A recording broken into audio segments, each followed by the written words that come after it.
Hi, everybody. My name is Dara Alston. Welcome to my bookish space here on the internet.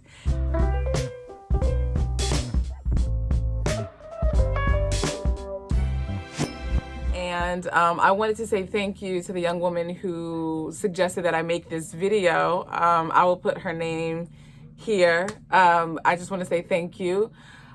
She was very interested in hearing about my journey in becoming a freelance editor. So that's what I'm going to talk to you guys about in this video. And I'm going to do a separate video on the different tools and platforms that I use as a freelance editor and what actually goes into my day-to-day workflow. But for this video, I just want to talk about how I actually got into the freelance editing game.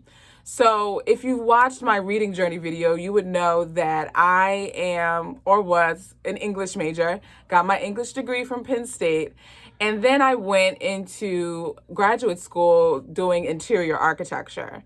Now, I know that doesn't compute, and that could be a whole separate video that I could do as well if you guys are interested into how I made that decision, what that process was like, and what I'm doing in the interior design field now. But I just wanted to set that as context. So in graduate school, being focused on the visual arts more so than the language arts, like I was focused on in undergrad, I was really sucked dry and had no wherewithal to do anything related to English. It wasn't until I graduated, I worked for a year at Hard Rock Cafe, which was the job that I had while I was in grad school. So I was in grad school for 3 years, but I got the job, I think my second year. So I worked at Hard Rock for a total of 3 years. And then upon graduation, working at Hard Rock, I got my first job in the health publishing industry. And how I got that job was completely God. I can't even fabricate it.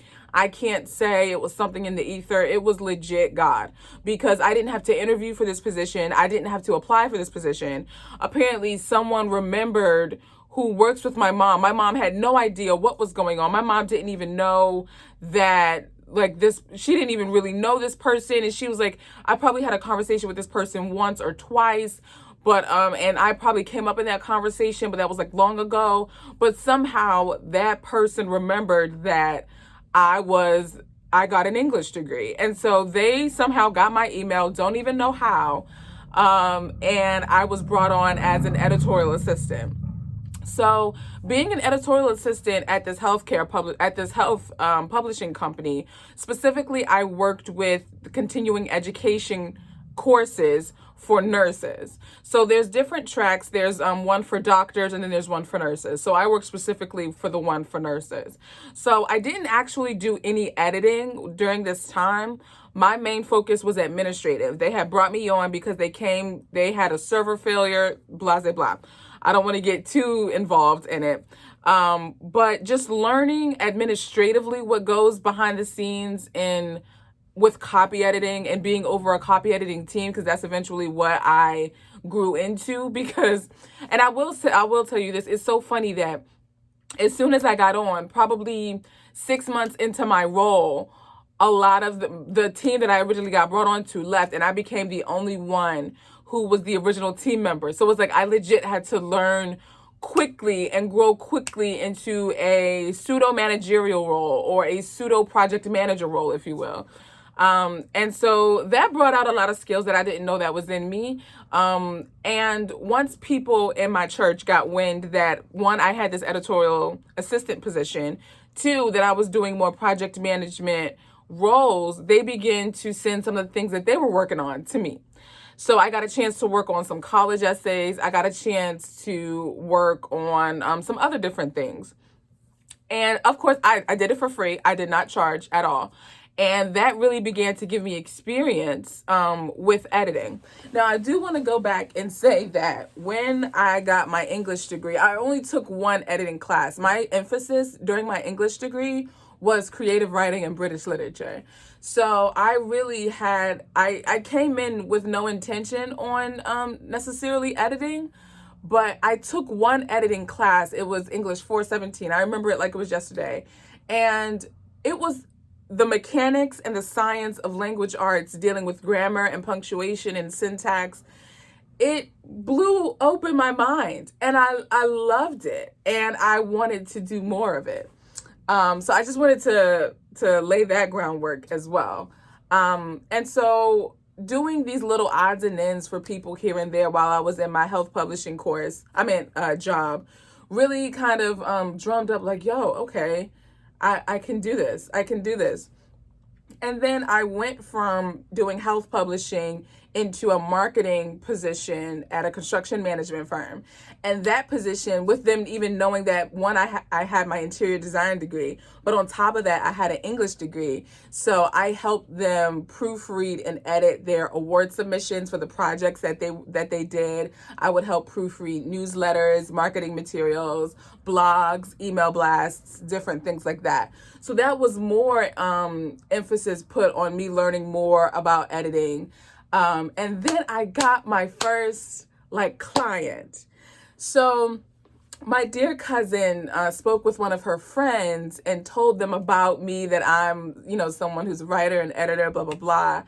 And so I worked with this young lady, and it was so eye-opening to really go through the process of editing a book, and just kind of the processes that I would prefer as an editor, the specific types of editing that I am stronger at than others, which can be another video that I do, because there are different types of editing. Some people think that, oh, I'm gonna just give it to an editor, and they have only one thing in their mind. Most of the time it's just spelling and grammar, but there's so much more that goes into editing a project.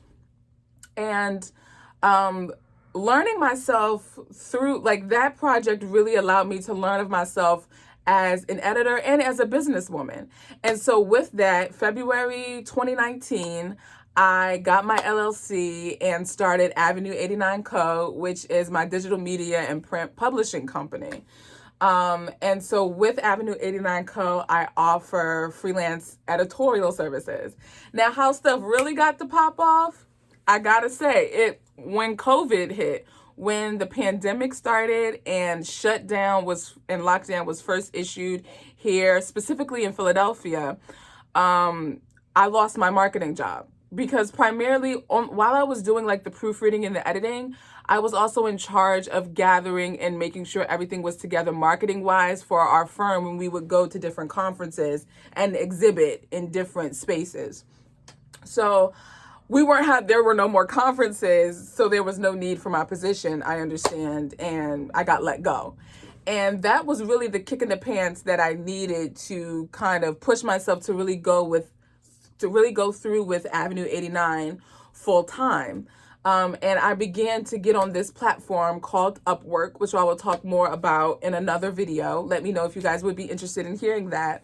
And through Upwork, I place a lot of proposals, and that's kind of how my freelance editing career has gotten started. And I'm not completely financially supported off of freelancing, but I am doing much, much better than I was when I first started. And with each client, I learn more and more about the different processes that I would like to implement with how I would want to work with a client. I learn more about myself as an editor, as to what my more specific strengths are. Is it content editing, or is it grammar editing? Is it developmental editing, or is it line editing? Is it okay that I do both? I'm just learning so much more about myself the more clients that I have. But right now I am getting my clients primarily from Upwork and also word of mouth, because primarily people at my church, they know people who need someone to edit their book. This is a time where a lot of people are writing books.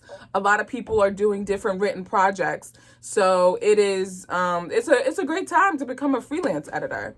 So I hope that this was helpful for you. I hope that this was to the young lady, I hope that this kind of sheds some light as to my journey. I know everyone's journey is unique. Everyone's journey is specific. So I don't want to say this is how you get into the freelancing game. But I will give some points of advice and some points of wisdom. Definitely put yourself out there. Let your friends know, hey, I'm an editor. Do you know anyone who needs editing of certain things? Do you yourself need editing for any projects? And don't be afraid to work for free, because you really, again, just getting the experience and learning who you are and discovering your identity as an editor and what works and what doesn't work for you, what your strengths are and what your weaknesses are. You're going to learn a lot of that through your non-paid clients that you take on. Granted, you still, as I say, you still learn with each project, paid or unpaid, but I think you lay the groundwork and lay the foundation for who you are as an editor with the free clients that you take on. So don't be afraid to work for free. Don't try to do everything. It's okay if you it's okay if you're really good at one thing. If you're really good at grammar, if you're really good at copy editing, that's okay. You run with that and you dig into it, both feet into the ground, and begin to market yourself in that way. So I hope this was helpful for you guys, more specifically to that young lady, but also to any one of you who are interested in becoming freelance editors. Again, I'm definitely going to be doing another video as to the specific tools that I use, the types of editing that I do, and the types of editing that there are overall. And this, I'm thinking about it because originally with this YouTube channel, I was trying to brand myself as kind of like a book lover or literature lover, as I put in my title card. But I realized loving literature, I can really show my love of literature from these different standpoints. I can show my love of literature through reading, through writing, and through editing. I am working on a novel right now, so I was also thinking about doing videos about my writing process, and I'm going to be self-publishing as well. So maybe I can do videos on that. I also have podcast episodes detailing some of the self-publishing process that I went through with my other two books. And different things like that. I'll leave all that info in the description box. But yeah, this is just, something different, but I hope it was helpful. And thank you guys for coming along on the journey. And I will talk to you guys both in the comments and in the next video.